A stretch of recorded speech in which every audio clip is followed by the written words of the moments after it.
What living thing do you feel close affinity with? What living thing that best represents me or aligns with me? Oh, wow. I think there are quite a number, but I always choose the butterfly because I feel that butterflies are just are. They're beautiful. They're not afraid of expressing their beauty. They just exist in ease in nature, and I like the fact that they don't live for too long. They just enjoy their short time here, being beautiful, taking the nectar, flying away, sometimes landing on my hand, on my shoulder. It represents freedom to me, it represents beauty, because freedom doesn't have to be tied to, so much toughness. I love softness, I love warmness, I love colors, and I want to embody more of that in my life. And just butterflies just give me that feeling that, yeah, this is who I'd want to be as an animal. And my name means butterfly, and my mom never knew that when naming me. So I think it started from way back. Yeah. What is your favorite memory in nature?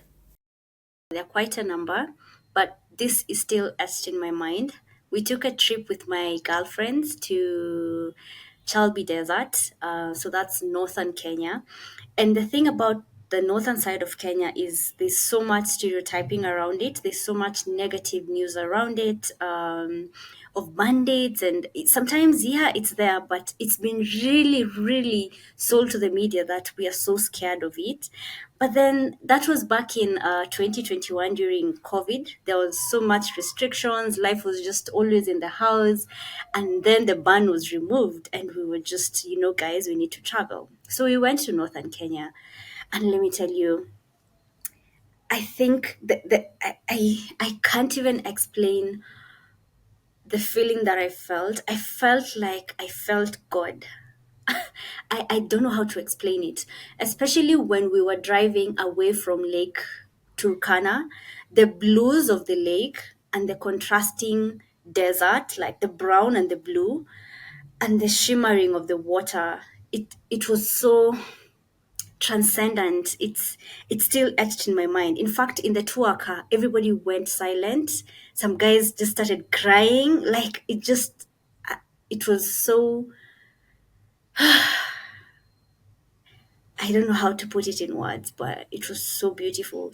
And this is very interesting because most of us don't see deserts as beautiful spaces. We just feel like nature is the green and the forest. But the desert and the contrast of the desert and the lake is something that has never left me. In fact, when I think about it, I remember those feelings and I feel how transcendent it felt. Yeah. What got you interested to dive into this line of work involving nature? I am very inquisitive about everything, and I think I get bored very easily when I'm stuck on one specific role or route. And the beauty of nature is that it's very dynamic. To date, we are still discovering species, we are still discovering plants, fungi, animals. Like there is something new to come across every day, and that newness just makes me thrive. So there's that angle. Then there's also the angle of what even got me to biophilia, the high stress that I was facing when I started working, and just taking breaks away from work and into nature, taking walks around my workplace back then. It made me realize, I realized there's a stretch that I used to really feel relaxed in. And I started digging because I love researching and finding out things. So I came across biophilia and I realized, my God, the feeling that I feel when I'm just seated by the river and my feet are in the water and I just feel like everything is okay, or the feeling that I feel when I'm sleeping and then it starts raining and I just feel like, yes, yes, we should sleep when it rains every day. It should be raining every night, not in the morning when you're going to work.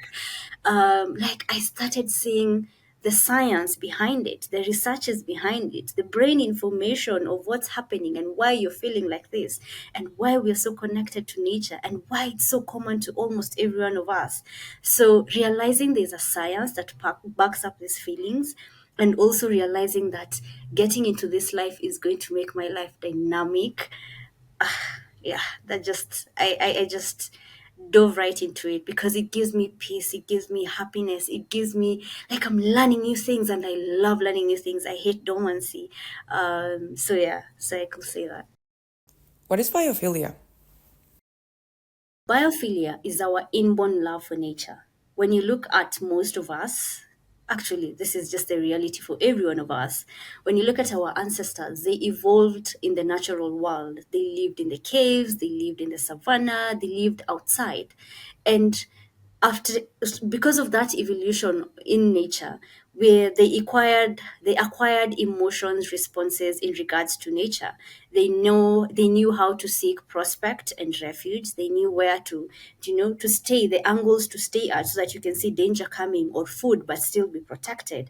They knew the colors that meant danger, the colors that meant this is okay, this is peaceful, and everything. And this information is still stored in our brains today. Like, why is there an adrenaline peak when you're seeing the color red? Why are you relaxed when you're seeing the blues? This is something that we have evolved with as humans over time. So biophilia is that innate love for nature that we are all born with, and wanting to connect with nature and the natural systems and animals and pets, just nature in general. Yeah. What is your happy place in nature? My happy place in nature, first of all, it's my parents' home, because the land, like, there's grass. When I go home, I eat from outside. I take my food, sit on the grass outside and eat from there, finish my food, sleep on the grass, look at the clouds and just sleep. I love a place where I can step on, and it's not dirty. It's safe. There are no. I'm scared of insects as much as I love nature. Like, I can be safe, and sleep on grass. There's that, and places that have water, especially waterfalls. It's like they cleanse you. I have felt this a lot when I go to Karura. I go to Karura a lot. It's a forest next to me. Um, it's there because of Wangari Maathai, who I'm really trying to walk in her footsteps. She really championed for nature in Kenya and really changed Kenya in matters nature and ensuring trees were not cut. She won the Nobel Peace Prize. Her story is beautiful, and I really aspire to be the next Wangari Maathai in a different way. But whenever I go to Karura, I always give thanks to her for all this work and struggle that she did to ensure even the forest, because it was supposed to be sold out and built up. We'd never have this today. But when I walk through Karura and I get to the waterfall area, even before the waterfall, the streams that you pass by, the sound of water, it just calms me. I think it's because our body is like 70% water. I think it does something to us. Because when I sit next to the waterfall, I swear, Natalie, I feel lighter. I just feel like everything has been taken away. So I like water, places that are close to water, places I can sit next to water and I'm safe. And of course, where I can step on grass and lie on grass and sleep there.